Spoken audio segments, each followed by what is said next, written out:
Bonjour Abbé Donatien de Cholet. Bonjour. Les évêques dans ce message réaffirment leur soutien au comité laïque de coordination. Est-ce que la SENCO invite les prêtres à être aux côtés des laïcs dans les rues lors de la marche du 25 février? Là où les fidèles sont engagés, c'est tout à fait normal que les pasteurs les accompagnent. C'est aussi l'avantage d'éviter les dérapages. Ainsi de suite. Donc les évêques ne voient pas d'inconvénient que le pasteur accompagne le fidèle. Ils disent à la population de demeurer debout. Ils disent à la population de demeurer vigilant. Ils disent à la population de barrer la route par de voies pacifiques à quiconque veut confisquer ou accéder au pouvoir par de voies non démocratiques. Et donc c'est un appel lancé au peuple de Dieu. Et là où un appel est lancé au peuple de Dieu, les pasteurs doivent encadrer. Qu'est-ce qui vous a poussé à réaffirmer comme ça votre soutien au comité laïque? Vous avez été témoin de la manipulation des informations. On donnait l'impression dans certains médias qu'il y a des évêques qui étaient pour, il y a des évêques qui étaient contre le CLC. Maintenant, ça devient clair que l'Assemblée plénière reconnaît au CLC le droit de manifester comme association privée de l'Église. Je crois que c'est une façon de dire que ce n'est pas seulement l'Église de Kinshasa qui est engagée dans cette lutte, c'est tous les évêques. Donc les évêques reconnaissent dans ce qui se passe à travers ces marches une réponse à leur appel. Vous dénoncez aussi les menaces dont sont victimes les organisateurs de ces marches. Les évêques sont explicites là-dessus. Ils demandent d'arrêter des menaces et de poursuites de ceux qui ont organisé ces marches. L'interdiction de ces marches est illégale, illégitime pour vous? Justement, il y a une autre recommandation, c'est demander aux gouverneurs qui ont émis les édits contre les manifestations de les annuler. Parce que c'est contre les dispositions de la Constitution. Et sinon, on ferme la bouche à la population ne sait plus revendiquer ses droits, on ne sera plus dans une démocratie. Ces dernières semaines, plusieurs prêtres disent avoir reçu des menaces, il y a eu des enlèvements, des interpellations, des prêtres tabassés. Ce sont des intimidations pour pousser l'Église à se taire? Oui, mais les évêques ont vite dit que malgré tout cela, ils ne vont pas abandonner leur engagement pour l'avènement d'un État de droit en RD Congo. Parce que ce peuple qui souffre là, ce sont leurs brebis.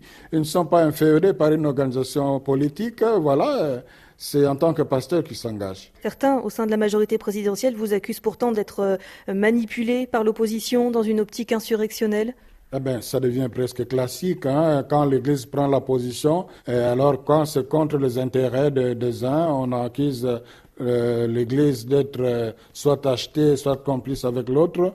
Mais la vérité, c'est que les évêques ont dit, leur seule préoccupation, c'est de contribuer pour amener leurs contributions pour le bien-être du peuple congolais. Le président de la commission électorale, Corneille Nangaa, est venu pour vous présenter l'état d'avancement du processus électoral. Vous écrivez dans votre message « Nous sommes censés préparer les élections ». Ça veut dire que vous avez des doutes? Oui, il y a des dispositions qui sont considérées comme des préalables aux bonnes élections qui ne sont pas prises en compte. C'est là ce qui ne rassure pas. Comment peut-on aller aux élections quand les médias publics sont pris entre les mains d'une famille politique? Comment peut-on aller aux élections quand il y a des partis dédoublés? Comment peut-on aller aux élections si ce qui est prévu pour rassurer les gens sur la neutralité de la CENI n'est pas pris en compte? Comment peut-on aller aux élections quand il y a des cas emblématiques mentionnés explicitement dans l'accord pour décrisper la situation ne sont pas pris en compte? Donc vous avez des doutes?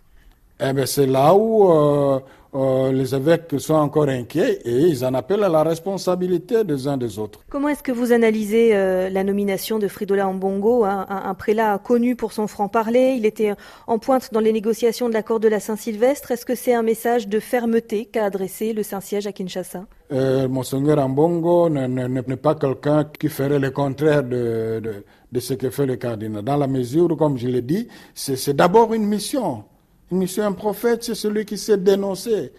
Un prophète, c'est celui qui clairement appelé le mal par son nom. Et je vois Monseigneur Ambongo être justement de cette trempe-là. À peu près au même moment, le nonce apostolique, lui, est rentré au Vatican pour consultation. On sait que Kinshasa avait menacé de le déclarer persona non grata. Est-ce que nommer Monseigneur Ambongo au même moment, c'est une manière de dire on ne cède pas aux pressions? Eh bien, de toutes les façons, l'Église n'a jamais cédé aux pressions. Là où elle est convaincue que c'est sa mission, là où elle est convaincue que c'est la voie lui indiquée par le Christ, et voilà pourquoi les évêques disent qu'ils sont inébranlables dans leur foi en Jésus-Christ. Le 21 janvier, depuis Lima au Pérou, le pape François a lancé un message de soutien aux chrétiens congolais qui manifestaient. Est-ce que ce pape François vous soutient, vous invite à être présent dans la lutte au Congo? Le pape François s'est montré très proche de nous. À notre avis, vraiment, il nous apporte un soutien total. Abbé Donatien Cholet, merci beaucoup.